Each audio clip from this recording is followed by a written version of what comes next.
ನಮಸ್ಕಾರ ಎಲ್ರಿಗೂ. ಲೋಕಸಭಾ ಚುನಾವಣೆ ಹಿನ್ನೆಲೆ ಬಿಜೆಪಿ ಹಾಗೂ ಜೆಡಿಎಸ್ ಮೈತ್ರಿಯಾಗಿದೆ. ಆರಂಭದಿಂದಲೂ ಕೆಲ ಬಿಜೆಪಿ ನಾಯಕರು ಮೈತ್ರಿಗೆ ತೀವ್ರವಾದಂಥ ವಿರೋಧ ವ್ಯಕ್ತಪಡಿಸ್ತಾನೆ ಇದ್ರು. ಹಾಸನದಲ್ಲಿ ಪ್ರೀತಮ್ ಗೌಡ ಅವರು ಜೆಡಿಎಸ್ ಜೊತೆಗಿನ ಮೈತ್ರಿ ಕುರಿತು ಬಹಿರಂಗವಾಗಿ ಅಸಮಾಧಾನ ಹೊರಹಾಕಿದರು.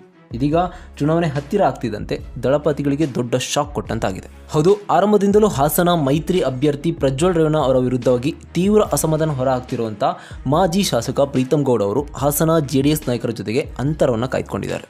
ಕಾಂಗ್ರೆಸ್ ಅಭ್ಯರ್ಥಿ ಶ್ರೇಯಸ್ ಪಟೇಲ್ ಪರ ಪ್ರಚಾರ ಮಾಡಲು ಬಿಜೆಪಿ ಕಾರ್ಯಕರ್ತರು ನಿರ್ಧರಿಸಿದ ಬೆನ್ನಲ್ಲೇ ಹಾಸನದಲ್ಲಿ ಎನ್ಡಿಎ ಮೈತ್ರಿಕೂಟದ ಅಭ್ಯರ್ಥಿ ಪ್ರಜ್ವಲ್ ರೇವಣ್ಣ ಅವರಿಗೆ ದೊಡ್ಡ ಆಘಾತ ಎದುರಾಗಿದೆ. ಹೌದು, ಬಿಜೆಪಿಯ ಮಾಜಿ ಶಾಸಕ ಪ್ರೀತಮ್ ಜೆ ಗೌಡ ಅವರ ಆಪ್ತರಾಗಿದ್ದಂಥ ಉದ್ದೂರು ಪುರುಷೋತ್ತಮ್ ನೇತೃತ್ವದಲ್ಲಿ ಬಿಜೆಪಿಯ ಕಾರ್ಯಕರ್ತರೆಲ್ಲ ಸೇರಿ ಕಾಂಗ್ರೆಸ್ ಅಭ್ಯರ್ಥಿ ಪರವಾಗಿ ಕೆಲಸ ಮಾಡ್ತಾ ಇದ್ದಾರೆ. ಈ ಹಿಂದೆ 2018ರ ವಿಧಾನಸಭಾ ಚುನಾವಣೆಯಲ್ಲಿ ಹಾಸನದಲ್ಲಿ ಪ್ರೀತಮ್ ಗೌಡ ಗೆಲುವಿನಲ್ಲಿ ಪ್ರಮುಖ ಪಾತ್ರ ವಹಿಸಿದಂಥ ಪುರುಷೋತ್ತಮ್ ಅವರು ನೂರಾರು ಬಿಜೆಪಿ ಕಾರ್ಯಕರ್ತರೊಂದಿಗೆ ಶ್ರೇಯಸ್ ಪಟೇಲ್ ಅವರನ್ನು ಭೇಟಿ ಮಾಡಿದ್ದಾರೆ.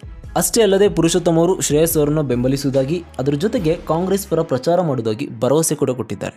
ಇದು ಪ್ರೀತಮ್ ಗೌಡ ಅಷ್ಟೇ ಅಲ್ಲದೆ ಬಿಜೆಪಿ ಜೆಡಿಎಸ್ ಮೈತ್ರಿಗೆ ದೊಡ್ಡ ತಲೆನೋವಾಗಿ ಪರಿಣಮಿಸಿದೆ.